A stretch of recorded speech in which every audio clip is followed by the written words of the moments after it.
Welcome to the NAO show. As you can see and hear, it is not our buddy Sean bringing us in, but it is I, Marky Mark. Unfortunately, Sean could not be with us tonight, but we do have Mike, as usual, who I just found out almost has a minor in English. Yeah, it's true, actually. How you doing tonight, Mike? Doing as well as I can, considering it's snowing today. Bummer, man. We were in like the 70s, and now it's snowing. It's terrible. Yeah, it got cold here in North Carolina, too. Kind of that last blast of winter. Mm-hmm. Not into it. We are also joined by our special guest, Evan, who does not have a minor, but he is a major pain in the ass. How you doing, Evan? That is fair. If my wife was in the house right now, she'd yell second like across the house. No, I'm doing good. Thanks for inviting me, guys. Yeah, well, thanks for coming on. It's the second time we've had you. Really glad to have you on tonight. We are going to talk about some big trades that went down in the NAO League. Two of them involved Evan, and one involved Mike, and one involved me. So who better to run down these trades than the three of us? Well, if you ask Steele, he would be better to break down these trades, but we're not going to go into that. Of course. He's better at everything, right? Well, let's get right to it, guys. Let's run down the first trade, which was between Frank's Beauties and the Underdogs. So Frank's Beauties received a 2022 first, which is Dylan's pick. He received another 2022 first, which is Sean's pick. And he received Josh Reynolds. And in return, the Underdogs received Michael Thomas and pick number 12. Mike, why don't you start us off? Let us know everything you can about this trade. Let's hear it. Yeah, this one for me was kind of tough. I never actually got to use Michael Thomas. Did you ever start him? I think I may have one or two times, and it was pretty obvious he was injured still. And then they put him on injured reserve for the end of the year. But yeah, so I never really got to use him. I haven't gone back and looked at the trade for that and compared it to this one and seen what the whole thing would be. But yeah, this was a tough one. For me, a lot of it was, when Humpback came in and there was the trade frenzy, I missed out on a lot of that. And some teams got pretty good, and my team stayed the same, but I felt like I sort of fell back a little bit by not making any of those moves that day. So in my thinking, it was Michael Thomas is going to be a piece that I'm probably going to end up trading. I didn't think it would be this soon. It was a little earlier than I wanted to. I think I don't want to say too much, but it wasn't the first time Michael Thomas came up in trade talks. And every time it was, I want to wait to the draft.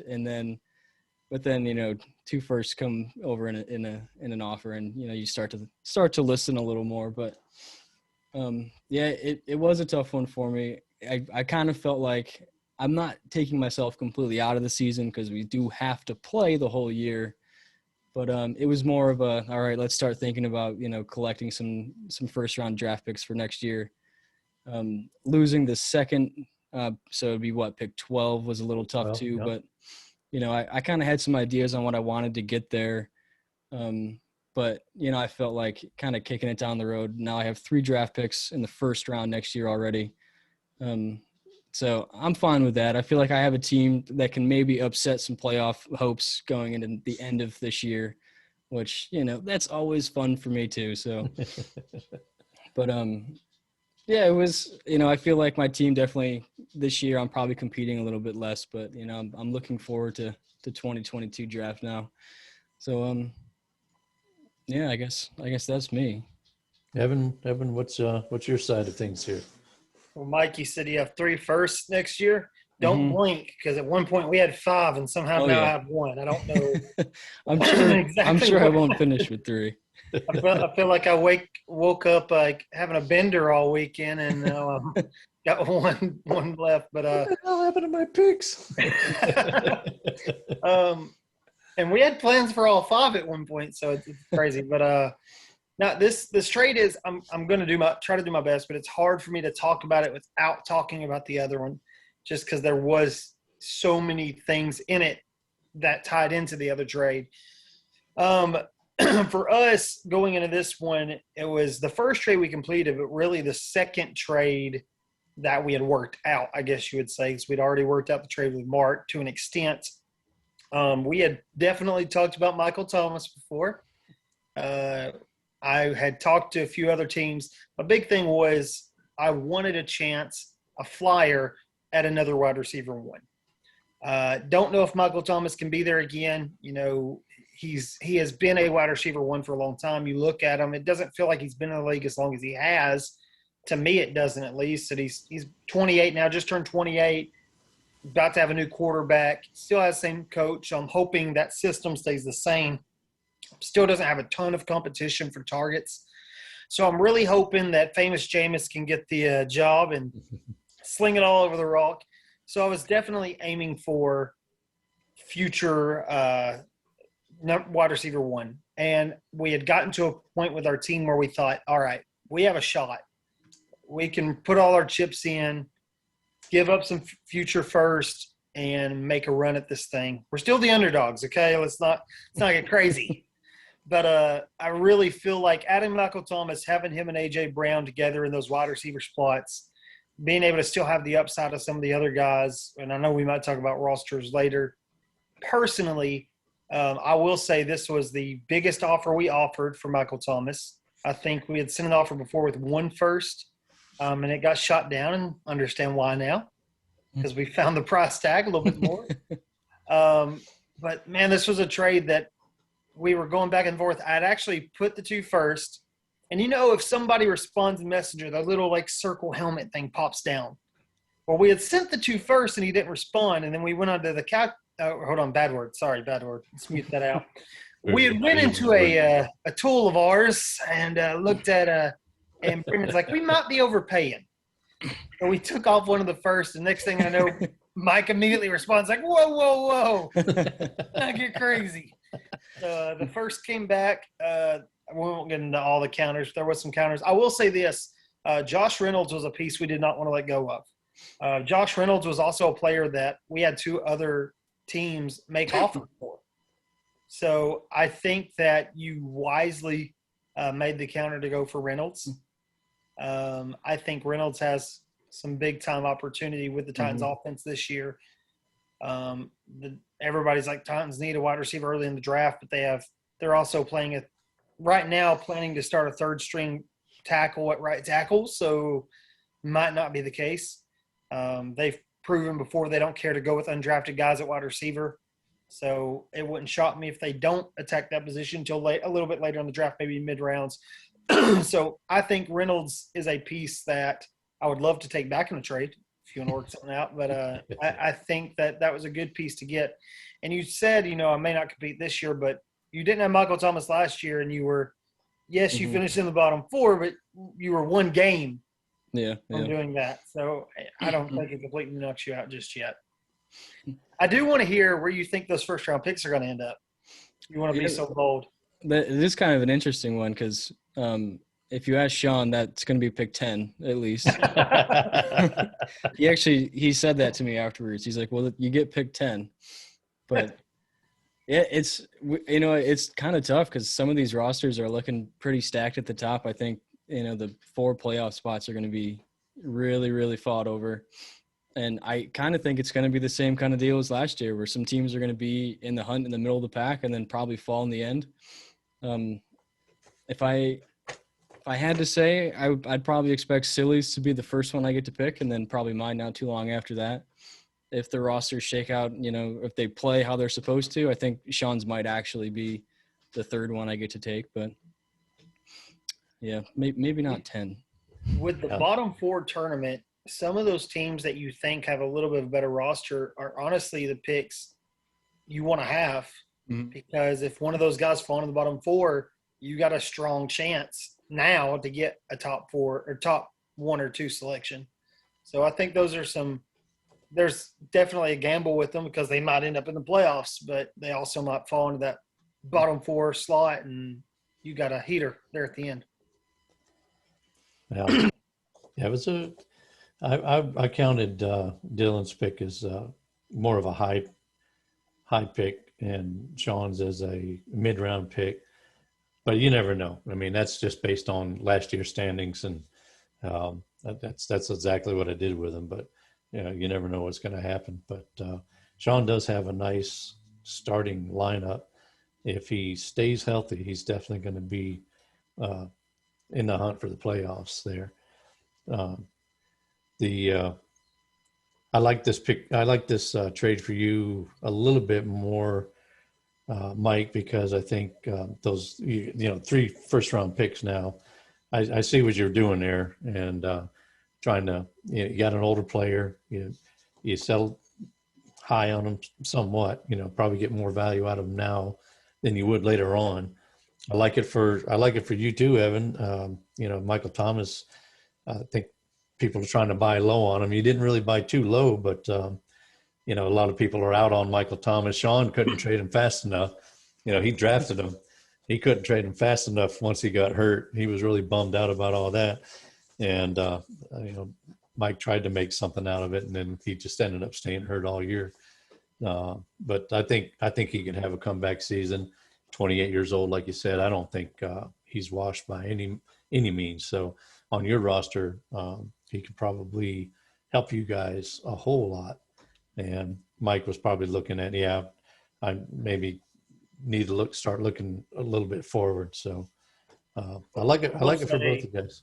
The last few NAO shows, I noticed when y'all talk trades, Mike would go, and they're already looking ahead. They're already got first round picks in this. And I was like, maybe there's just a little bit in his voice that wants, like, there's a little bit of jealousy going on. So, sorry, just randomly thought of that. No, that's fine. You're rewinding and listening 2 and 3 times. I think I picked up a little something there that I could exploit. just film study. Yeah, that's a true trade junkie right there, man. That's a true trade junkie. Yeah, I like this trade for both of you guys. I think it's one of those trades where you both got something that you need and want looking forward. I'm really interested to see what Josh Reynolds does myself. You named him Corey Davis 2.0 when you still had him, and we'll see. I told Mike during some of the pre-show chat that I just kind of wonder with a pass volume, can he be relevant or not? He had some great moments with the Rams, and if they feed the ball to him, I think he can do some things. You just have to wonder with that run first offense, how much opportunity he'll get, So it was funny because we talked about Corey Davis a time or two actually before. So Corey Davis 2.0, it is. I think Reynolds will have a much better year. As a Titans fan, I know that's a little biased, but I think Reynolds will have a better year than Corey Davis ever had in a Titans uniform. I think he's proven more healthy than Davis was able to stay. The new offense coordinator, if you look at his past tendencies, he's been more of a pass-first guy. Now, that's not going to happen with the Titans. They're going to be a run-first team. But I think Reynolds is going to get some opportunities to stretch the field, something that was the Robert Woods role with the Rams. Yeah. And I also think it is very fair to say that Ryan Tannehill is probably a little bit better of a quarterback than Jared Goff. Yeah. Throwing it out there. Yeah. Looked at something today that may surprise you because, of course, I'm a junkie and I have a problem. My name is Evan. I got a problem. But I was looking at Ryan Tannehill. He scored 343 fantasy points this year, finished quarterback 7. That had been good enough for quarterback 2 last year and quarterback 3 the year before that. Okay. So I think he's it's hard to say up and coming this late in his career, but I think he's just going to continue to play at a high level. I mean, it gets easy when you have a battering ram in front of you. Yeah. I agree with that. Doing those weird push-ups, though, I tell you. Yeah. Something's going to tear. I love that you shared that video today. When she put the handbag around his neck, man, that's freaking classic, man. Oh, my goodness. He's a gift the chain. Yeah, that was good. Well, let's move on to our second trade that happened. A couple of big names in this one, too. So, Mick Jammer received Cam Akers Pick number 2 in the 2021 draft and a 2022 second rounder. The Underdogs received Christian McCaffrey.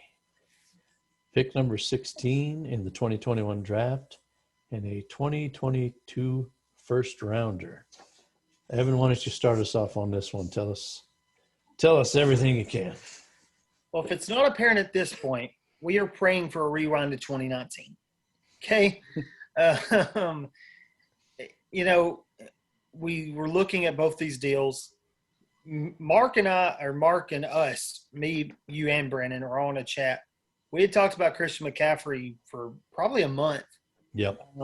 I tiptoed around. There were some good deals floated out there, but really neither one of us pulled the trigger on a counter. Brandon was salivating over the thought of adding Christian McCaffrey. And it was kind of one of those things where we were at that in-between point. I felt like our team had gotten better, but, are we really ready to make that push? Because, in dynasty football, and I'm getting better. I'm terrible about listening to podcasts, listening to other people's opinions because I'm kind of stubborn in my own thought. I want to watch film myself. That's the football coach coming out in me. But Brandon's really talked to me about listening to some other people, just getting other insight. And a lot of guys say don't trade for running back. Don't trade for running back. Draft running backs. Dynasty, that's the way to do it. And so I kind of had that in the back of my mind. But at the end of the day, the last offer Mark sent us, it was a fair deal. Like, as soon as you sent it, Mark, I don't think me and Brandon responded in the chat for like 30 minutes because he immediately texted me, and I'm like, I know, dude. It's one of those offers to where you're like, we're supposed to do this deal, right? And really for us, and trying to look back at it now, so it was we were giving up a future first. That was something I was like, man, I already have 3, or do we have 4 next year at the time, or 3 at the time? I think we had 4, and now we have 3, or do we have 3? It was 3 and 2. 3 and 2, I think. 3 and 2 now. That's right. Yeah. Sorry, my bad. So we were giving up a first, and first next year. We were giving up 102, and those were things I was like, we don't have to do the deal, and that's why we didn't accept it in the moment. I thought about it overnight, and of course I'm a trade junkie, so I'm going to keep thinking about different alternatives. And I told Brandon, I was like, all right, if we had to, our game plan was we were thinking running back if we had 1 and 2, or we could go running back and our top receiver. I felt like what was missing from our team was another wide receiver 1. We had some gamble lottery tickets with our running backs, and I know that, but it was kind of one of them things where, like, if at 2 or at 1, we can take a shot at Chase, Smith, Waddle, whatever guy we feel like is that number 1 guy. Maybe he turns out to be Justin Jefferson, right? That's what you're aiming for.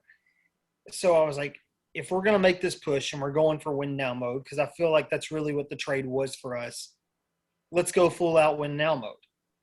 So we started working the other deal. I was going to give up 2 firsts, but I knew I was getting a first back next year from Mark. So we weren't going to be down to just 1 first the following year. Being able to add that second to hopefully take a flyer on another player that we weren't going to get now. I think at the end of the day, I look at both of these trades together. If I'm just looking at the trade with you, Mark, I hated giving up Akers. I wanted Akers the first week in the league, and I think I tried to trade you for him the first week in the league. Somebody else ended up getting them, and then we ended up getting them back. But I actually had a deal worked out for – I don't know if I'm supposed to say this. I'm sorry, Dylan, if this upsets you, but we had a trade worked out for Jerry Jeudy and Cam Akers when Dylan still had Cam Akers. And at the last minute, Brown was like, no, I think we're overpaying. It was right before the playoffs where Cam Akers went off and everybody saw the production. And, like, if we were able to pull off that trade now, it would have looked like we just completely took advantage of him. At the time, it was a very even deal. Yeah. So I beat myself up. I was like, I'm getting Cam Akers. When Ricky came in the league, I was like, look, let's make a deal. Brandon told me – Ricky and Brandon told me I overpaid for that deal, by the way. So Brandon won't say much now because we have Christian McCaffrey, and he's happy about that. But in the moment, it was kind of one of them deals. I feel like I'm just rambling at this point, making no coherent sense. At the end of the day, for us, it was our starting lineup now compared to what it looked like. I feel like there's more of a sure thing. If you take out Michael Thomas and you put in the rookie receiver, we would have taken it 102. I feel like Michael Thomas has a safer floor than that rookie does. Christian McCaffrey, same thing. I feel like he has a safer floor than Cam Akers does. Long term, 3 years from now, it may not look like a great trade. But I think for this year, for this moment, go big or go home. To add two guys that in redraft leagues, McCaffrey and Thomas were top 3 picks in a lot of redraft leagues last year. Yeah. So, I'm not trying to live too much in the past, but Christian McCaffrey is still 24. He'll be 25 before the season starts. Plays a different style of game as a running back.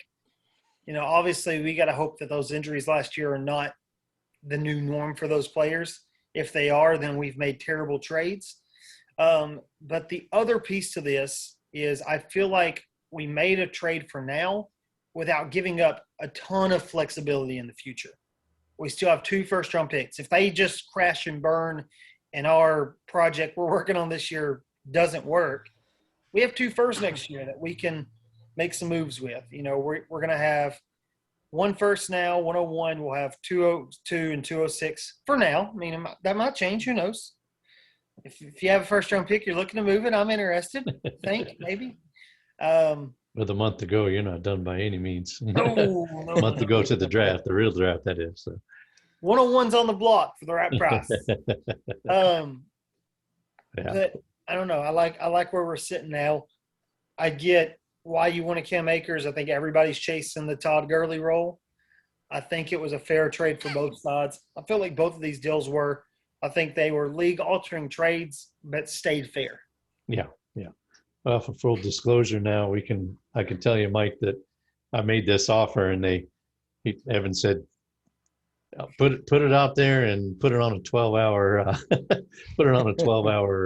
deadline, because he was waiting to hear from you. And now I see why, because he was like, okay, if we're going to give these 2 2022 first to Mike, then we want to get this one back from Mark.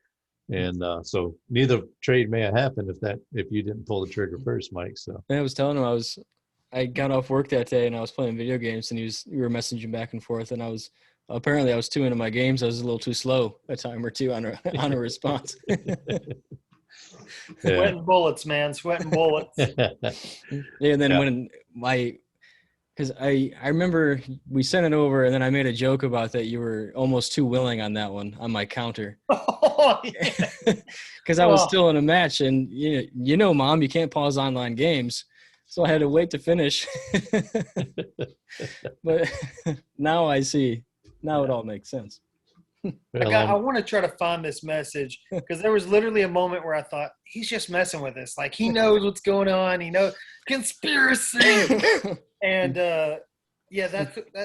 I actually sent a message to Brandon. I was like, is he drunk or is he messing with us? Here's what it was.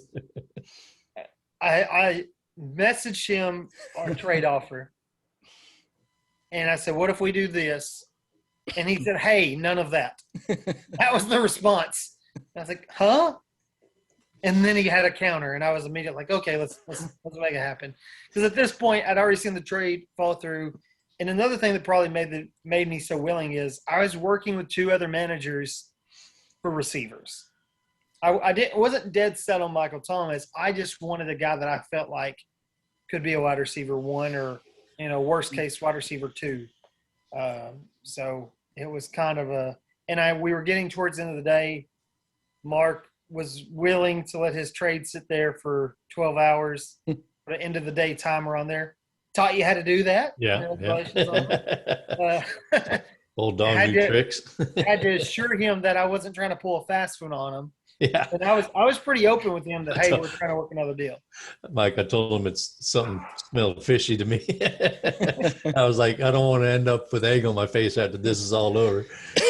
Like they trade for a CMC and then trade him for a pile or something, I was worried about that happening. Now, for me, it was, I got that. I was kind of willing to sit out the draft. I didn't have much in way of draft picks. And then that trade with Aaron, where I got pick number 3, just made a lot of sense, giving him Kareem Hunt and getting that 3rd round pick.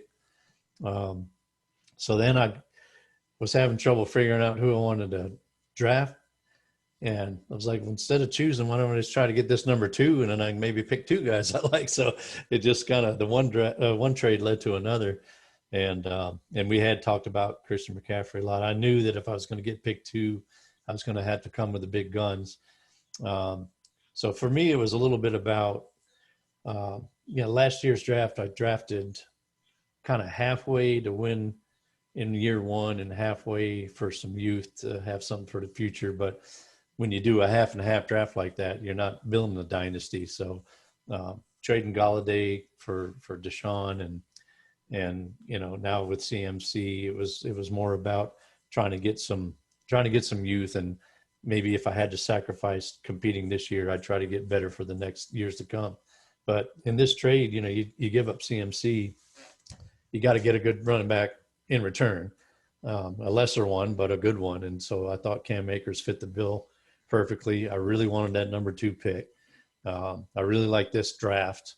Looking ahead to next year, I like this draft better than next year's. So that's why I went so hard at it. And that's why we talked about CMC for a month, and started out a lot higher, of course, but had to come down lower. But in the end, I feel like, we both did pretty well for what we wanted to do. I'm not out on CMC by any means. I think maybe some people look at it and say, oh, he's worried about the injuries. I really, Evan will tell you, I was never really worried about the injuries, but I just knew I had to come with something big if I was going to get that number 2 pick and get another good up and coming running back in return. So that's what it came down to. That's where the 2022 first came in on my side, which wasn't there originally. And that's where your trade, Mike, made a big difference. So You're welcome. Yeah, thank you. Thank you. What do you think about it, Mike? You're the innocent bystander here. What do you think? It's funny. I right after the trade, you accepted both at the same time. They all came through and like bang, bang, like you said, league altering trade. Since I will ask a question, since this is my first dynasty, I mean, how often in the dynasty offseason are leagues trading like, Christian McCaffrey, Deshaun Watson, Michael Thomas? Like this feels fun. I hope we do this every year, but Well, I only have one point of reference, which is another dynasty league, which is not very active. It just never happens there. Yeah, I got a trade offer that's been out there 10 days now with no response, So that's why we started this league, because of a bad league that we were in. We could kind of see the potential for how good a dynasty league could be, and that's how we started this league. And yeah, I'm just really stoked to see big trades like this. And I mean, we're in the off season, and we kind of talk about, maybe we'll take this week off from the show. We just keep having trades, and we're like, well, we got to go now, man, because we got trades, So to me, it's awesome. I just love it. So. Mm-hmm. Any more thoughts on that, though, Mike? The I think really the obvious points are kind of what you guys had already gone over, and as soon as they happened, it became pretty obvious that the underdogs are shooting for this year. But I think really shooting for this year, like you said, the big point is that you didn't really give up the future to do it. And I think that's huge, for you guys. You look at, and you go roster by roster and you hit yours, and it's like, well, they're probably a lock for 1 or 2 for sure, if everything plays out how it's supposed to, but also you're not, giving up anything else going forward. So I think for you guys, they, as a package, they definitely make sense. So, really well done on both of them. I think they were pretty good. And well done to us, Mark, because, we did pretty well too. We had no idea. You want to talk collusion there, Evan? We had no idea. We see each other. Mike sends a message out afterwards. I was like, oh shit, it was Mike. I can't believe it was Mike. Man, I was sitting there. It was going on all day. Honestly, like, that's why you become a trade addict, because you have those moments all day long where things are getting dragged out. You're like, what's going to happen? Where's it going to go? You can have those talks all day, and then a trade never get pulled off. And if the trade with Mark wouldn't have happened, we would have sat tight. We wouldn't have made the trade for CMC. So some people may think we're crazy for that because some people may really like our side. Some people think we're crazy that we made the deal at all. They may love the other side of it. So it's just fun, and it keeps the league active because it's kind of like you mentioned, Mike. Trades happen, and you feel one of two ways. You either feel like, okay, we're still good where we're at, or am I getting behind? Do I need to make another deal to get ahead? Do I need to make a deal for next year? Trading creates trading. It's kind of the never-ending cycle. So, and it creates activity. I think it's good for the league. As long as everything's fair, and at the end of the day, people are okay with everything. We're not getting too much all that. But I know it's been a lot. I looked back the other day. I love that you can go back and look at the old roster on Sleeper. I looked at our end-of-year roster after injuries and who we had to start that last week compared to our starting lineup right now. And it may all crash and burn. Like I said, it is a project. You never know till the league year starts, but feeling pretty good about where we're at. Feeling pretty decent.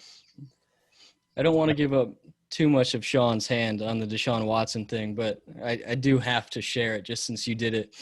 The whole accepting the Deshaun Watson trade and then the Burrow trade at the same time, I sort of nudged him in that direction because I kind of thought, like, if you're trying to trade Deshaun Watson, but you're also trying to bring in Burrow at the same time. If you bring in Burrow, then suddenly Deshaun Watson's price may change. So don't tip your cards too much. And then 2 freaking days later, I'm on the other end of that. Funny how that works.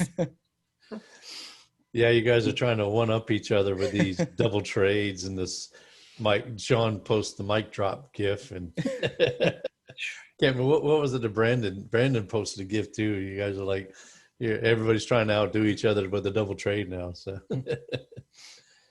And the best part of having a co-manager is you don't have to high-five yourself when trades get done. You can just, yeah, you get excited with somebody else. Well, Evan, you ready to share who you guys are taking at 101, or you still going to try to trade that? You're really actively shopping that thing? Probably not actively shopping. Everything's got a price, right? I mean, but we know that we need a young piece. We feel like if the plan this year doesn't, I'm not too overconfident to understand that things happen. Michael Thomas and CMC got hurt last year. They got hurt this year. Our team looks very different. So I want to have another young piece just in case we have to completely blow it up 8 weeks in and start over from scratch, right? But 101's probably too expensive for anybody to get.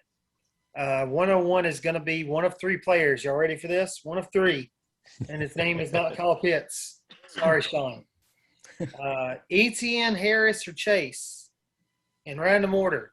I mean, I don't think it's a shock to anybody. Right. I think it'll probably be one of those guys. Anything could happen. I mean, we could have a guy shoot up draft boards, land in just a beautiful spot. I think Mac Jones is a quarterback now that you'll probably see go higher than was going to go if he gets drafted by the 49ers. So things happen in the draft. Things change. But I think now we hide our hand a little bit more with these 2 trades we just pulled off. I think we're not glaring hole at either spot. But it's going to come down to we'd tell you. If we were dead set, we'd tell you. I know I would. I wouldn't be able to hold it in. So it's probably a good thing where we're at. But it's going to depend on landing spot and kind of evaluating that. I'm glad the draft is a few days after the NFL draft at least. Yeah, I didn't give us too much time, but just enough time to make your final rankings and go from there. Yeah, I'm feeling good about sitting there at 2 and 3, and I got a good idea who you might pick, and if you pick who I think you're going to pick, I'm ready to pull the trigger on 2 and 3. And if you don't pick who I think you're going to pick, then I'm going to pick who you're going to pick. And and then I might just shake things up at pick number 3. So I'm excited, man. I was sitting there looking at I think I had a 2nd and a 5th rounder or something like that. And now I'm sitting there with 2 and 3 and pretty happy. So I'm looking forward to the draft coming up. Mike, you mentioned. I'm sorry. Go ahead. I was just gonna say my favorite part of all these trades is Ian having to change his Excel sheet all the time. Like Mhm. the draft board is just constantly changing. Yeah, yeah. It's crazy, man. And he talked about who has their original picks and who doesn't. It's pretty much Skippy and Goofy have their original picks, and the rest of us are just all over the Yeah. board. Yeah, Mike, you talked a little bit about the rosters and moving forward. You guys just want to talk real quick about what we think about the three of our rosters, and what we're looking like now after the trades. Yeah, I still have some moving to do, and hopefully Chase Claypool doesn't kick anybody else. And Evan dropped off. I don't know where he went. Oh, wow. Yeah. I wonder if he had to. I wonder if he had to go. He talked Nope. about it. Talked about it. There he is. There he is. he's in and out. He's in and out. Yeah. No. Yeah. I see you were making some moves for next year. We were talking earlier about your roster, and you've got some great guys there. Maybe not as much depth as you would like to have, but definitely got a good starting lineup. We'll see. Josh Reynolds is kind of the wild card in there right now. Mm-hmm. Yeah, that third flex spot, as Sean likes to say, I need to shore it up a little bit. Yeah, yeah. But and one thing I didn't mention with the Michael Thomas trade, which kind of was interesting, I was more apt to do that because of the Cortland Sutton Henry Ruggs trade.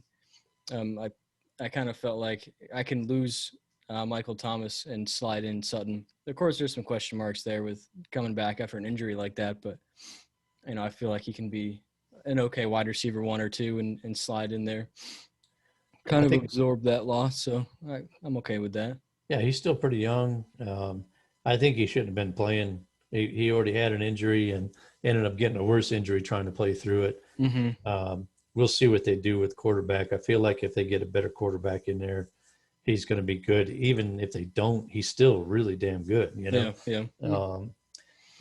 Drew Lock was still getting the ball to him. He's a great 50-50 guy. So you got a little bit younger and getting him and then trading Thomas and getting those 2 first-round picks is a great deal for you. Yeah, it lets me get younger quick, which was something I was already after, a year and a half getting a little concerned with. I don't have terrible age, but, it now lets me fix that awfully quick. So yeah. I'm happy with that. That was part of it for me too, was just looking at some of the age and trying to get a little bit younger. And now I look down my starting lineup. If you look at it on Sleeper right now, I got 2 open spots there because I'm fully expecting to put picks 2 and 3 in there. I got some guys, a couple second-year receivers in, Mims and Gabriel. Although Gabriel probably takes a hit with Emmanuel Sanders coming on, but you got Paris Campbell, who could, if he comes back from injury and stays healthy for a change, he could be up in there. Christian Kirk, if Fitzgerald leaves, so I've got some good younger guys that could make a step up, but I'm kind of fully expecting those 2 draft picks to go in there and be part of my starting lineup and part of my youth movement at the same time. I think looking through a lot of the lineups one by one, it's running backs. Running backs are everywhere. are rough. It seems like there's 2 teams with, that are the halves, and everyone else has their 1 or 2 guys, and then nothing else. Yeah. I know that's one of my concerns with my roster going in. Like, sure, I got, Zeke and Eckler. Both of them are my guys. I like having them on my roster anyway, just fantasy in general. But then after that, it's a steep drop off.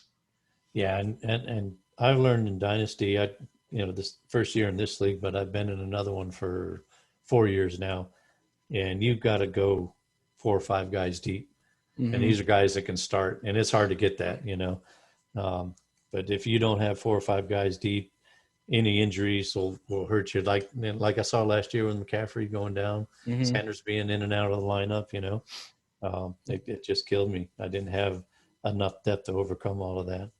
Yeah, I was so excited that Philip Lindsay was going to get traded or then got released, going to a new team, and I'd rather have him just retire. I could probably use him more if he just quit.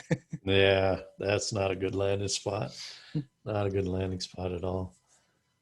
See, we got Evan back. So we were just talking about rosters, Evan, and looking down yours, man, you definitely got a good starting lineup in there. Let's run it down. Dak Prescott, Antonio Gibson, Christian McCaffrey, A.J. Brown, Michael Thomas, T.J. Hawkinson, DJ Moore, Juju Smith-Schuster, James Robinson, and the Washington football team defense. That's a nice starting lineup right there. What I hate is I see two of my former guys in your lineup. If you count Juju, I traded Juju. I drafted him. I traded him. So it's looking pretty familiar. Looking like guys I used to like here. Huh. Taking players from a playoff team, not a terrible strategy. Yeah, there you go. No, I'm looking at it too. And again, obviously I like all these guys. So I'm not trying to sound overconfident or anything like that. But my big thing was trying to get depth. Last year, we kind of cycled through some flex guys that could be hit or miss at times. So trying to get some guys solidify that spot, but also kind of have a good rotation. Picking up McCaffrey to be RB2 behind the GOAT, Antonio Gibson. Like that's a great second running back to have. Did Brandon make you say that you got to put Antonio Gibson first? CMC is your RB2. To be completely honest, when I took over the team and I saw the Antonio Gibson stuff, I was just like everybody else. I had not done a lot of Gibson studying, but I started watching his tape. I am a tape guy. I have if there's a Dynasty Nerds, they actually have a perfect film room where you can go in and watch film. I love it. Cool. So I'd rather do it than watch TV most of the time. So I'm a nerd, I guess, and I was watching some of his stuff, and I was like, okay, this guy has some talent. There's something there. He probably surpassed what I thought he could do this year. Yeah, me too. I love his outlook, and I love how they're using him, and I think his opportunity is only going to grow. So I'm definitely on the AG train now. Brown and Thomas are solid at the wide receivers spots. I think both of them have very high ceilings. Hawkinson, I liked him a whole lot more before Goff came over. BG before Goff. Yeah, but I still think he's a top 5 dynasty tight end. He's going into his third year, which is a big year for tight ends. So yeah, and I like Johnny. I like the landing spot. Honestly, Hunter Henry doesn't scare me as much because I don't think he's going to be used in the same way they're going to use Johnny. I think Johnny's still going to be on the field 80% of the snaps. I think he's going to get a lot of targets. So I'm really excited to see how they use him. And then DJ Moore, I think, has got wide receiver 1 upside. Juju is a coin flip for me. Yeah. I think when we traded for him, we traded for a little bit of the name, but I like the deal that we got in it. Did you trade for him thinking he was going somewhere else for sure? I did. Oh, for sure. And everybody was saying that, Yeah. It's pretty surprising he landed back in Pittsburgh, but and Pittsburgh may be the best spot for him this year, to be honest. Yeah. He's probably still their wide receiver 1, even if he doesn't put up the best numbers for them at wide receiver. I think he got a lot of attention last year, and that goes unnoticed. Yeah. A lot of the best corners still faced off against him. The biggest question mark for our team right now, for me personally, is like right now our running back room, we got McCaffrey, Gibson, Robinson, and Gaskin. And all 4 guys are guys that can pop off for 25, 30 points. They did it last year. Yeah. Gaskin's last game of the year last year was that. But if the Jaguars and the Dolphins draft a running back, our running back room doesn't look so deep anymore. So that might force our hand at that 101 pick. We'll see what happens. Yeah. That's partially why we got to keep it. But if neither of those teams draft a running back, at least not in the first 3 rounds, I really like where we're at. I love Gaskin. I liked watching him last year. I think he's got a lot of talent. I really hope that the Dolphins don't draft a running back. Yeah. Well, we'll see. They got plenty of picks to do it, so we'll have to see how high they pick one if they do pick one. And the player I keep forgetting on our team, like I literally forgot about this guy 5 times, but he was the 3rd round pick when Brennan took him, I think, third or fourth. Debo Samuel. Yeah. So, I mean, he's a guy. Debo Samuel, Tyler Boyd, Devontae Parker are all guys that I think in any given week we should be able to put in the flex and be Right. happy about their production. Parker's been a wide receiver one before. I don't think Boyd will ever be a wide receiver one, but I do think he's always going to be a solid 2 or flex. So I mean, he's one of the best slot receivers in a PPR or half PPR. He's a solid flex guy, like you say. Had a good rapport with Burrow, and if Burrow gets back in there healthy, then I think he's going to be okay. He's definitely a good depth piece to have there. Debo, he just plays with such abandon. You have to hope that he starts being a little smarter and starts going down a little easier and lives to play another down. But excited for him to catch passes from Mac Jones. Yeah, I still think they're going fields. What do you think, Mike? What do you think on that whole San Francisco situation? Yeah, there was a whole after that big trade happened for them to move up to 3. There was a whole thing that came out that Shanahan and Lynch weren't on the same page on who they wanted.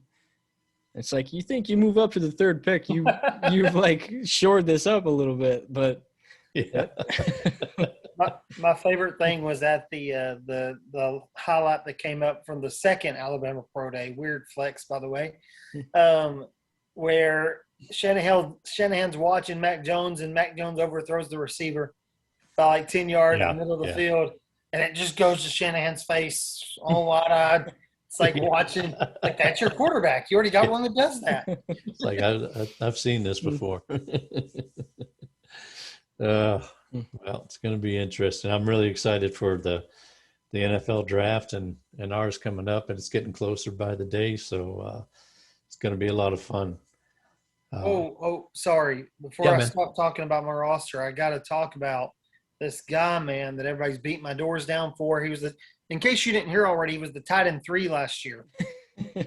Logan Thomas is a stud. Look, they didn't address the tight end position all free agency. Guy learning the position became everybody. How many quarterbacks he played with last year, right? Favorite target. So Logan Thomas is our sleeper this year. I'm really excited about what he's going to do on the field. Unless somebody pries him away from me. Isn't he almost eligible for Social Security, though? A little bit older. No. I mean, everybody says that, but he's younger than Kelsey. Was he the same age as Kittle? Is he? I thought he was like 28. I thought Kittle was a little younger than him. So Logan Thomas just turned 29. Okay, let's 29. Get crazy. Just turned 29. Yeah. See, what a lot of people don't know, your casual fan don't realize that he was a backup quarterback for the Arizona Cardinals when he came in. So.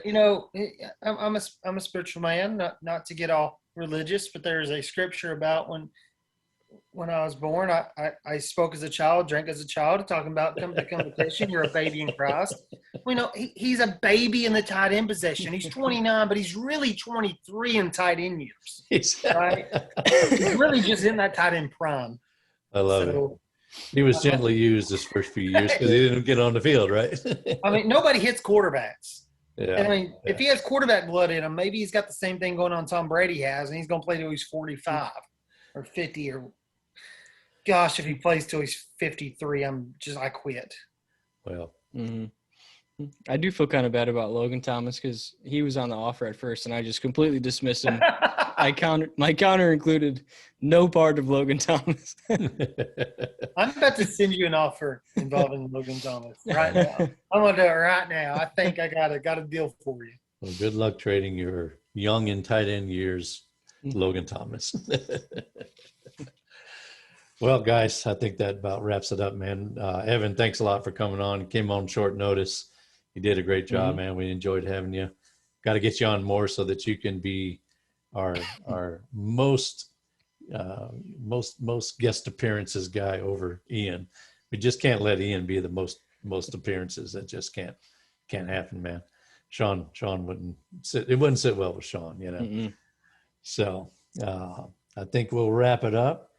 And just one more thing, Ian, you suck.